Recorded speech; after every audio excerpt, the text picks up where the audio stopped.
Hi friends, welcome back to our channel. இன்னைக்கு நம்ம சேனல்ல ஒரு புது ரெசிபி ஒன்னு செஞ்சு காட்ட போறேங்க. அது என்னன்னா அவல் எடுத்து வச்சிருக்கேன். பாருங்க, ஒரு கப் அவல் எடுத்து வச்சிருக்கேன். வெள்ளை அவல். இத நம்ம ஒரு 2 தடவை கழுவி ஊற வச்சுக்கலாங்க. கழுவும் போது அதுல தூசி ஏதாவது இருந்துச்சுன்னா நல்லா சுத்தமா போயிடும். அதனால ஒரு தடவைக்கு 2 தடவை நல்லா கழுவி எடுத்துக்கோங்க.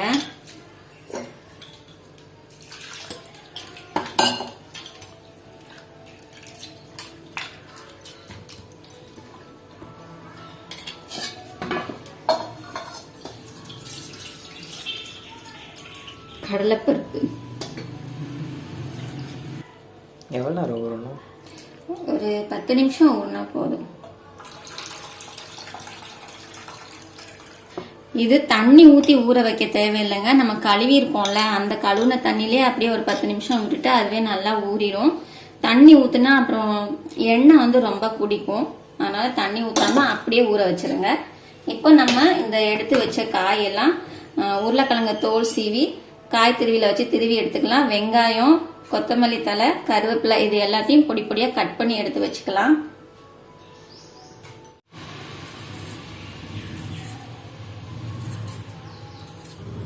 இந்த ரெசிபிக்கு உருளைக்கிழங்கு போட்டு செய்யும் போது டேஸ்ட் நல்லா செம்மையா இருக்குங்க, சூப்பரா இருக்கும். ஸோ நான் 2 உருளைக்கிழங்கு சீவி எடுத்துக்க போறேன்.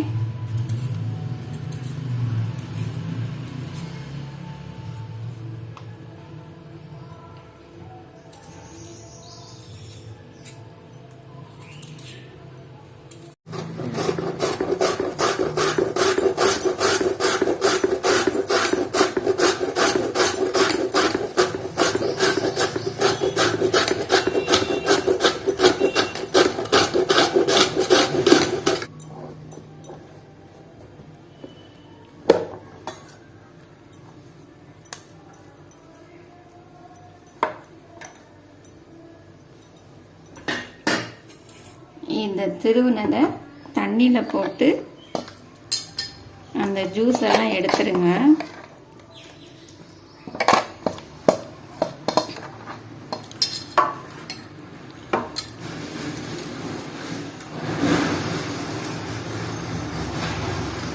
இந்த ஒரு 5 நிமிஷம் ஊறட்டும்.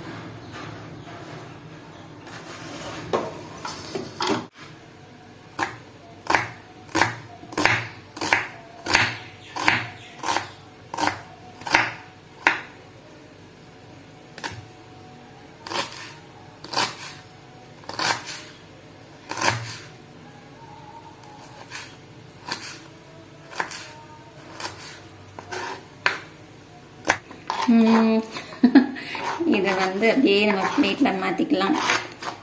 அடுத்து கருவேப்பிலை, மல்லிச்செடி அதே மாதிரி நறுக்கி எடுத்து வச்சுக்கலாம்.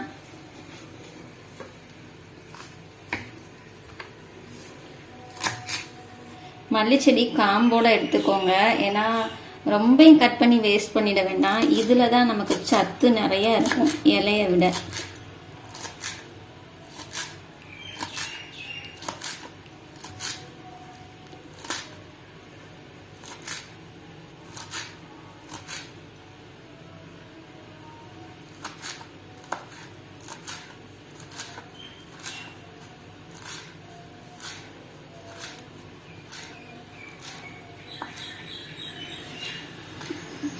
பொடி பொடியாக கட் பண்ணியாச்சு. அடுத்து கருவேப்பிலையும் இதே மாதிரி நறுக்கி எடுத்து வச்சுக்கலாம்.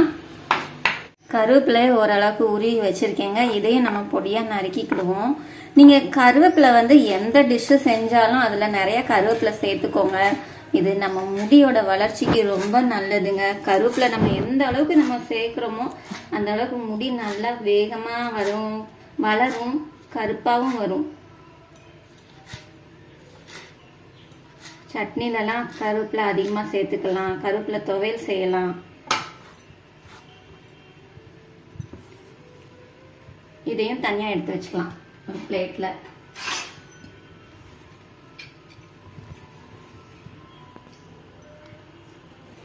இப்போ இந்த அவல் நல்லா ஊறிடுச்சு பார்த்தீங்களா, எவ்வளோ நல்லா சாஃப்டாக இருக்குது. இந்த அளவுக்கு வந்தால் போதும். இதில் நம்ம உருளைக்கிழங்கு எடுத்து வச்சிருக்கோம்ல, இதை நல்லா பிழிஞ்சிக்கலாங்க.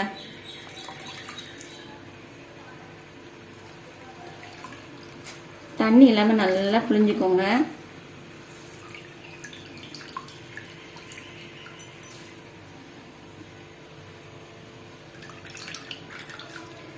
உருளைக்கிழங்கு நல்லா அந்த மாதிரி பிழிஞ்சிட்டு இதில் போட்டுக்கோங்க. அந்த அவலோட சேர்த்து மிக்ஸ் பண்ணிடுங்க.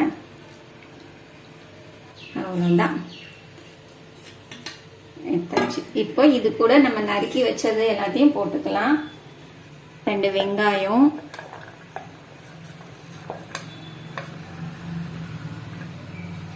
அப்புறம் மல்லிச்செடி, மல்லி இலை, கருவேப்பிலை. இதெல்லாம் மிக்ஸ் பண்றதுக்கு பெரிய பாத்திரம் வேணும். இது சின்னதா இருக்கு, பாத்திரத்தை மாத்திக்கலாம். இது எல்லாத்தையும் இந்த பெரிய பாத்திரத்துல மாத்திக்கிறேங்க.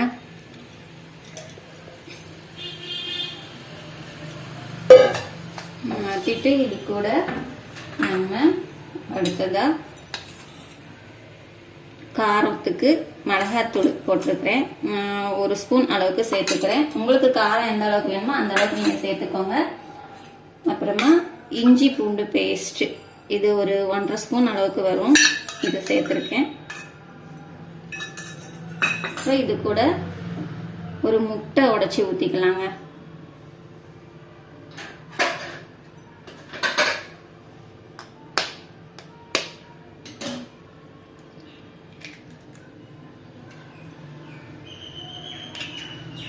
இப்போ இதில் தேவையான அளவுக்கு உப்பு சேர்க்கணும். அவள்லே நமக்கு உப்பு கொஞ்சம் இருக்கும், அதனால பார்த்து உங்கள் டேஸ்ட்டுக்கு ஏற்ற மாதிரி உப்பு போடுங்க. நான் ஒரு 1/2 ஸ்பூனுக்கும் கொஞ்சம் கம்மியாக தான் போட்டிருக்கிறேன். இப்போ இது எல்லாத்தையும் நல்லா மிக்ஸ் பண்ணி எடுத்துக்கலாங்க. எல்லாத்தையும் மிக்ஸ் பண்ணிட்டு கொஞ்சம் ஈரப்பதம் அதிகமாக இருக்குன்னு தோணுச்சுன்னா இதில் வந்து 1 ஸ்பூன், அப்படி இல்லைன்னா ஒரு 2 ஸ்பூன் அளவுக்கு கடலை மாவு, எந்த அளவுக்கு தேவையோ அந்த அளவுக்கு மிக்ஸ் பண்ணி எடுத்துக்கோங்க. இதில் நான் 2 டேபிள் ஸ்பூன் அளவுக்கு கடலை மாவு சேர்த்துருக்கேங்க. ஏன்னா கடலை மாவு சேர்த்தாதான் நமக்கு அந்த உருண்டை பிடிக்கிறப்ப தான் வரும். அதனால் அந்த இப்படி உருண்டை பிடிக்கிறதுக்கு ஈஸியாக வரும் கடலை மாவு சேர்த்தோன்னா. இப்போ இது எல்லாத்தையும் நல்லா மிக்ஸ் பண்ணிக்கலாம். மிக்ஸ் பண்ணிவிட்டு நம்ம உருண்டை பிடிச்சி வச்சுக்கலாம். இந்த மாதிரி ரவுண்டாக உருண்டை பிடிச்சி வச்சுக்கலாங்க. இது பேர் அவல் போண்டா. எல்லாத்தையும் இந்த மாதிரி ஒரே சைஸ்ல உருண்டை பிடிச்சி எடுத்து வச்சுக்கோங்க.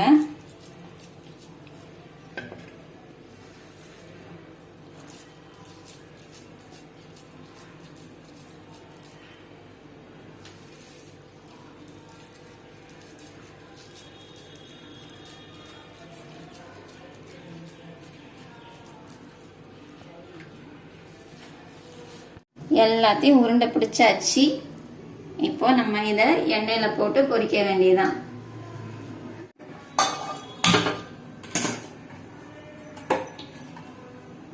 எண்ணெய் வந்து நமக்கு எவ்வளவு தேவையோ அந்த அளவுக்கு எண்ணெய் ஊத்திக்கலாம்.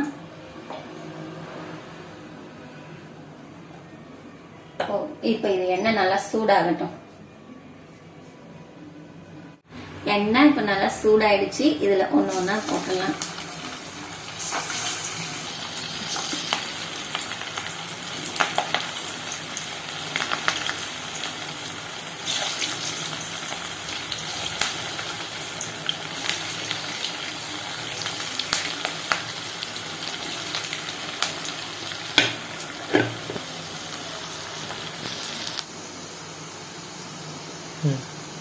பாதி வெந்துருச்சு. அதுக்கப்புறம் நம்ம திருப்பி விட்டுக்கலாம் லைட்டா எல்லாத்தையும்.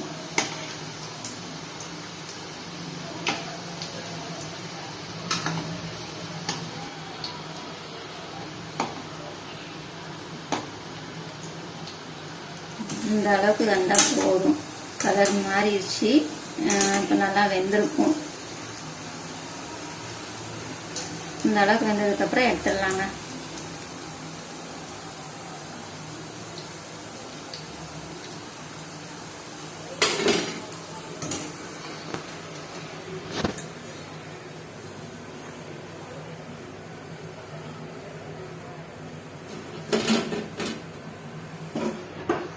அவல் போண்டா ரெடி.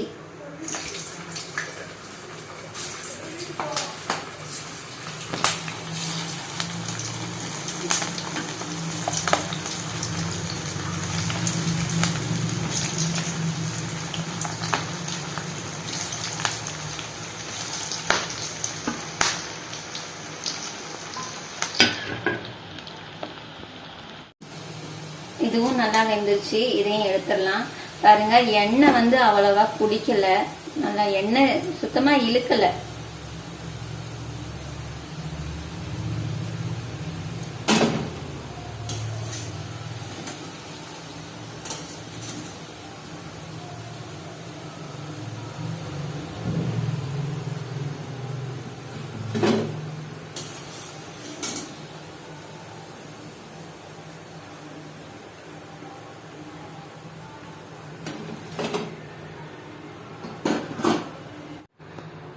அவல் போண்டா ரெடிங்க.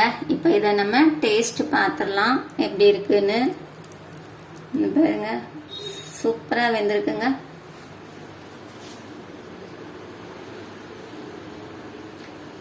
டேஸ்ட் ரொம்ப சூப்பரா இருக்கு. ஈவினிங் ஸ்நாக்ஸுக்கு நீங்க இது செஞ்சு பாருங்க, ரொம்ப நல்லா இருக்கும். குழந்தைங்கலாம் விரும்பி சாப்பிடுவாங்க. இந்த டிஷ் உங்களுக்கு பிடிச்சிருந்தா லைக் பண்ணுங்க. அப்புறம் நம்ம சேனல் என்ன சப்ஸ்கிரைப் பண்ணாம பார்த்துட்டு இருக்கீங்கன்னா சப்ஸ்கிரைப் பண்ணுங்க. மறுபடியும் அடுத்த வீடியோல இன்னும் ஒரு டிஷ்ஷோட உங்களை பாக்குறேங்க. பாய்.